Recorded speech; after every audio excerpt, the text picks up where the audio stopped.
All right, ladies and gentlemen, today we're going to answer the centuries-old question, what are the best products to sell on Amazon FBA? And instead of giving you the fish, meaning instead of giving you a list of products that I think are great, I'm going to teach you how specifically to find those products, which is really not that difficult. Yes, it will take some time to kind of dig and mine for the gold, but it'll be well worth it. And I've used this exact strategy to actually find and launch my newest product on Amazon, which is selling about 10 units a day, 40% profit margin. Literally no competition on Amazon, and I'll explain why. Really, really great stuff. And all they ask in return is if you find the video helpful, be sure to give me a thumbs up, leave a comment in the comment section, and subscribe for more, hopefully, highly valuable content and videos like this. So without further ado, let's go ahead and get into it. All right. The best products to sell on Amazon FBA are those that don't yet exist on Amazon FBA, okay, or on Amazon at all. Now, you may be thinking, Sumner, I already know that. That's not helpful whatsoever. But hear me out, or hear kind of what I said. So the best products to sell on Amazon FBA are those that don't yet exist on Amazon. So there's a lot of different ways to sell products or to make money on Amazon or make money online, period. However, there are two really big ways that I see a lot of Amazon sellers kind of conducting or doing product research and market research. So number one is kind of finding an existing market or existing kind of product category on Amazon with low demand, high demand, relatively high demand, low competition, and then kind of finding a way to differentiate within that existing category. And the other way that's a lot less spoken about, I know a lot of bigger Amazon sellers that use these type of methods and similar methods. This is something that I will only be using moving forward, or at least I'll be using it for the majority of my product research moving forward. And again, that is, to be more specific, finding products that are, or product types or categories that are already selling well outside of Amazon, Google, eBay, Walmart, Etsy, they're trending on social media, etc., right? Those type of products. But if you go to search for them on Amazon, there are either no options at all, or there are very poor options, meaning there are sellers that have, only 2 or 3 images, sellers that have, a 3-star rating or less, they have 1 review, they have terrible copywriting, terrible quality of their images, the product's bad, etc., right? These are just examples of, weak competition. So either, there's this product is doing really well outside of Amazon and there's no competitors on Amazon, which is the case in my most recent products. There are literally no competitors for my direct product. But for my category as a whole, obviously there are, there's always going to be competition at some degree. Or B, there's weak competition on Amazon that you could easily beat. So how do we find these dream, magic, almost mystical products that sell well outside of Amazon, right? How can anything exist outside of Amazon? Amazon is my life. Well, believe it or not, even though Amazon is the largest e-commerce platform in the history of humankind, that's a fact. They don't have all the products for everybody, right? There's a reason that other platforms, in this example that I have here is Etsy, eBay, Walmart, and other places exist. And you will find that there are products that exist outside of Amazon that sell well that don't exist at all on Amazon. Is this very, very common?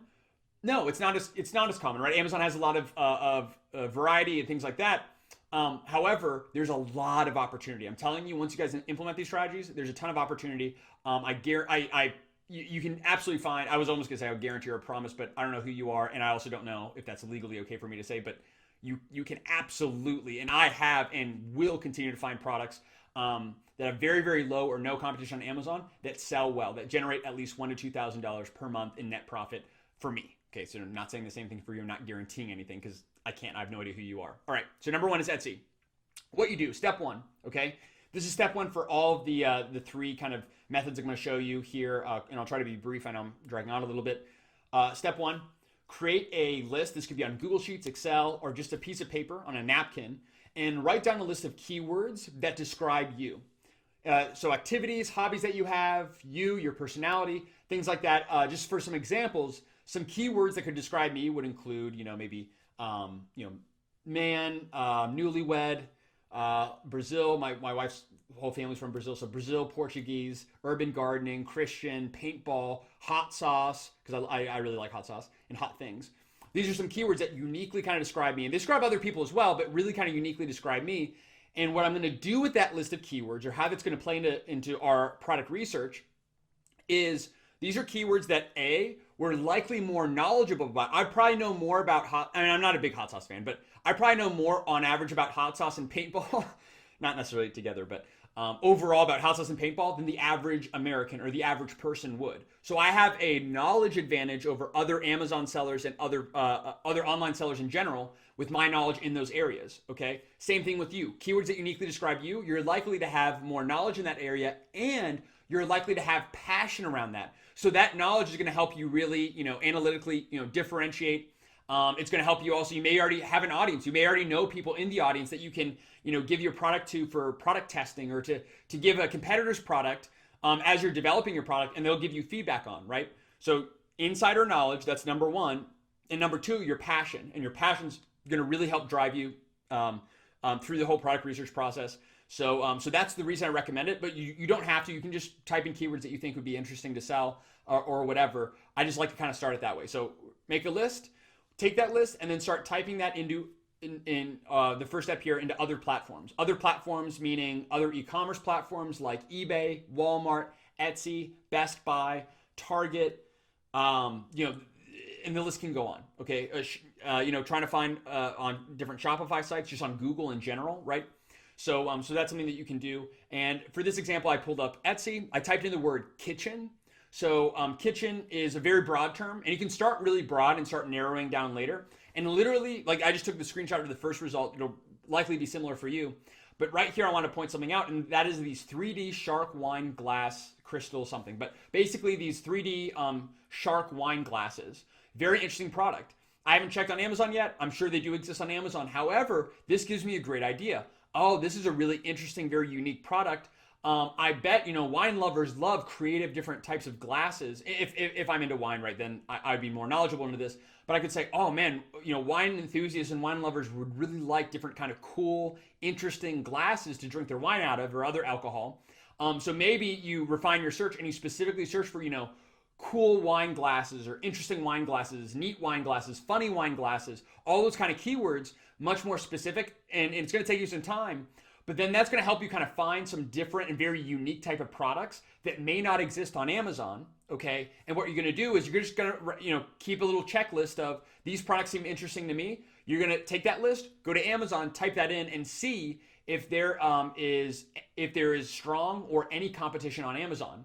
And if you find that, oh, hey, this product is selling well on Etsy or eBay or Walmart, and there's like very little or no competition whatsoever on Amazon, bingo, right? Talk about differentiation. You are the only option on Amazon for that specific type of product. Now, the key with this strategy is you need to make sure that your product that, the product that's not being sold on Amazon still has high demand, because of course, if it's not on Amazon, there is a decent amount of likelihood that it's just not a popular item and not a high demand item. And the reality is, even if the product can only net, $1,000 a month in profit, or even, a few $100s in net profit after every advertising, all that kind of stuff, for a lot of people, it can still be worth it. It can still be worth pursuing, especially if it's, lower, if you can get lower order quantities, shorter shipping times. It's just less cash flow issues, and a really great way to learn at least the platform. That could be really great for new sellers, okay? And if you're totally confused by what I just said, don't worry. I have other YouTube videos about all those things I just discussed, and 19-hour, $20 Amazon FBA course. Link is in the description in case you're interested, but I want to give you guys as much free value here as possible. So that's number one, looking at other platforms. And you're probably wondering, well, Sumner, how do we know if something's high demand on these platforms? Best way, reviews. If a product has reviews, there's a high likelihood that it's because it has sales. The seller could be manipulating the reviews, but that's the first place that I like to check. So for example, 150 reviews for these 3D wine glasses, and keep in mind with Etsy, the reviews are not for the specific product. It's actually for the seller overall. But if a seller has a bunch of reviews and they're selling this product, there's a good likelihood that this product is in high demand. Because why would a seller with a bunch of reviews that's obviously an expert, a very good online seller, be selling something that's not popular? Do you see what I'm saying? I hope that makes sense. If you have questions, leave them in the comments below, but I hope that makes sense. So that's number one. Look at products with high number of reviews outside of Amazon that aren't on Amazon. And then number two is what we're going to cover later, and that's validate with keyword research, okay? And I'll talk about that in just a second. So number one, look at other e-commerce platforms. Number two, just take a look at Pinterest, okay? So you're probably wondering why I'm choosing Pinterest over all other social media platforms, and that's because Pinterest is not a social media platform. Pinterest is a visual search engine. Think about it. Think about what social media means. Media or medium that is social. Do you really go and socialize on Pinterest? Are you really there to communicate and catch up with friends and talk about politics and argue religion? No, you do that for, on Facebook and Twitter. And then you post, nude pictures of yourself on Instagram. You don't do that on Pinterest, right? So Pinterest is really, and I believe, well, I'm sure Google Images is the largest. It's one of the, if not the largest visual search engine in the world. Anyway, it's a highly refined visual search engine, and that's what it is. Okay, so just like you go to search keywords, you type in keywords onto Google. You type in keywords here, but instead it kind of gives you actually images, right? It's visual based and it's image based versus Google. So that's what makes Pinterest really unique. So that's number one. It's a visual search engine. Number two of what makes Pinterest unique is that there's a huge percentage. I forget what percent reported. It depends on the survey that you read, but like 42 to 48% or something in that range. A little less than 50% of users go to Pinterest with buying intent. Like literally, like I'm ready to buy something. That's why I'm going on Pinterest. You don't do that when you go on Facebook. You're not going on Facebook specifically to buy something, right? You might see an ad and buy it, maybe, but likely you're not there to buy. Where on Pinterest, again, you're not only there to buy, but there's a good likelihood you are too. So with those two things, right, just how kind of integrated Pinterest is with e-commerce. Obviously, it's very product oriented. And by the way, just as another just little quick kind of thing that a lot of people don't know about, a little tip, is that Pinterest was actually an e-commerce platform when it started. So Pinterest was originally an e-commerce platform way back when it started, decades ago, millions of years ago. And then the founders realized that people were adding products to their cart, and what they would do is they would go back to the cart constantly. So they would never check out. They would just go back to their like wish list basically and just look at their wish list. So what they realized is that if we just, instead of making this e-commerce for people to purchase, what we can do is actually make this a place for people to kind of, to pin their ideas, right? They were creating, it's kind of like a wish list, and it kind of grew from there, obviously. It's obviously very different from that now, but some similarities. But because Pinterest was kind of born out of being an e-commerce platform, it is, highly connected and integratable with e-commerce. So anyway, enough about kind of Pinterest, but I'm sure some of you will find that helpful in why I'm calling out Pinterest. Very powerful. And by the way, if you have products on Amazon and you're not advertising or you're not creating content on Pinterest, I would ask you why not. Huge opportunity. Okay, getting back on topic. So I got this idea from Brock Johnson, so I want to give him credit for this. I kind of had the idea as well, but I kind of heard it from him first. So it's really his idea. It's a great idea. So what you can do, so in the previous example, I typed in the word kitchen, right? Here's an idea. So take the keyword list that you had that I told you about, and then type that in, followed by the three letters, DIY. For those of you who aren't familiar, DIY stands for do it yourself. Pinterest is notorious for do it yourself projects. And it's one of the most popular forms of content on the platform. And basically what you can do, here's an idea that you can do, is, for example, kitchen DIY. I'm going to find a bunch of do-it-yourself projects for kitchen-related things. And guess what? If I find certain ideas that are really popular, for example, I see there's a lot of repins, there's a lot of saves, there's a lot of comments or likes or not likes, but you know what I'm talking about. So if I see a few pins are really, really popular, and it's a certain type of do-it-yourself project for a certain, you could think about, why don't you take that do-it-yourself project and turn it into an actual physical product? Because think about it, people have this pain point with whatever. For example, do-it-yourself corner bin.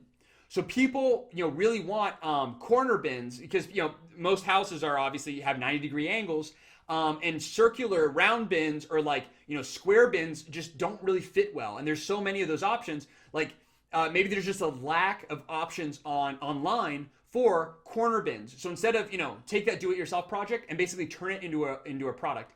For this, this is a little bit more risky to know if it actually, will have demand or not, because it is kind of you're really, really creating a brand new product that may not exist. But here's something that I found is a little interesting tip, and look at this for yourself.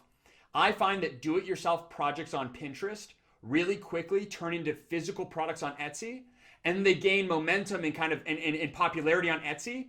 And then once they kind of get to a certain threshold or a certain tipping point, then you start to see them on Amazon, eBay, Walmart, and other websites. So it kind of goes like this, like Pinterest, then to Etsy, then to Amazon. What you could do is just take it straight to Amazon because you can already see the trend.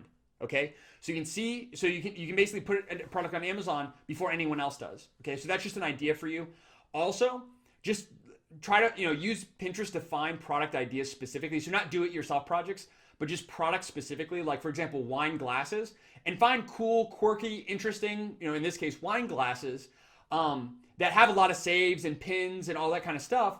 Again, that isn't available on Amazon. And again, just take note of that, and that could be an idea for you, a good product idea, especially when you're starting off and ordering a lower amount, things like that. Okay.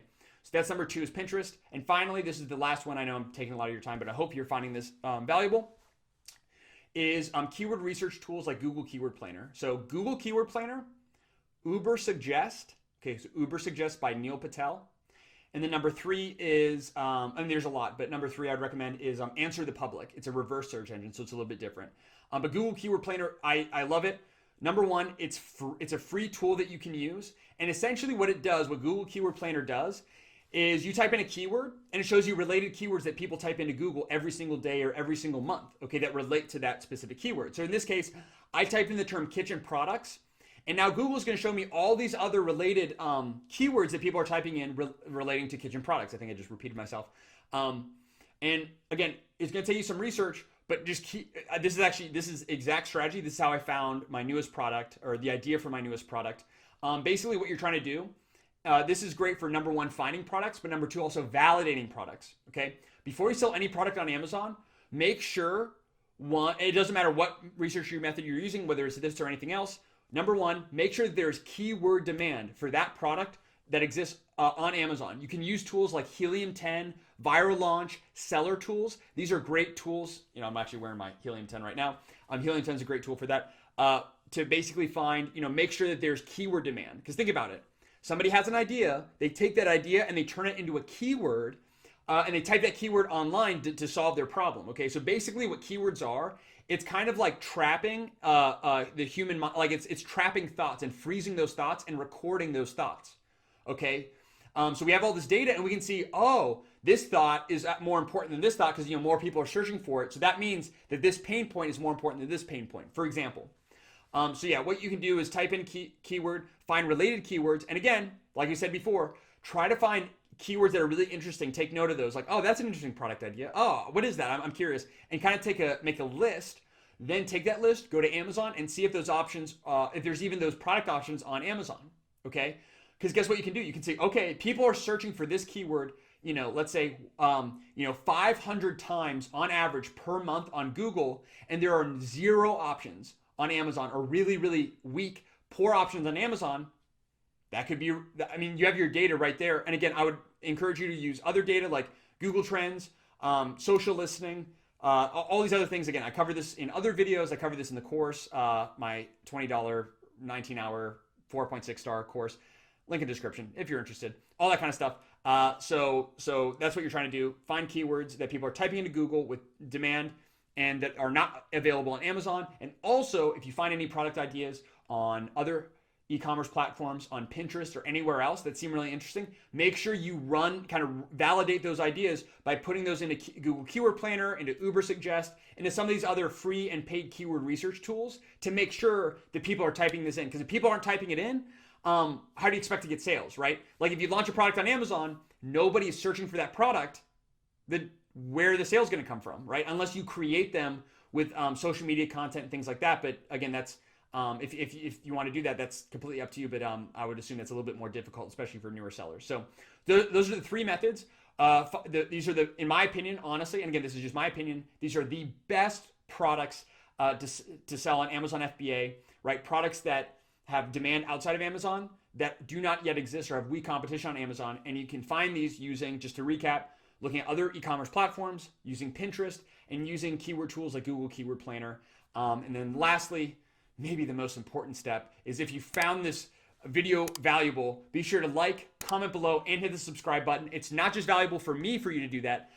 This will also help YouTube to kind of feed more highly valuable, highly relevant content and videos and show you this beautiful face more often. Excuse me. So be sure to do that. Again, honestly, I thank you so much for watching, for supporting the channel. Really, really, really appreciate it. And I hope I can give back a little bit, and I hope this was valuable. If you have any questions, any insights, things you'd like to add at all, be sure to leave those in the comment section below. And I look forward to seeing you in the next video.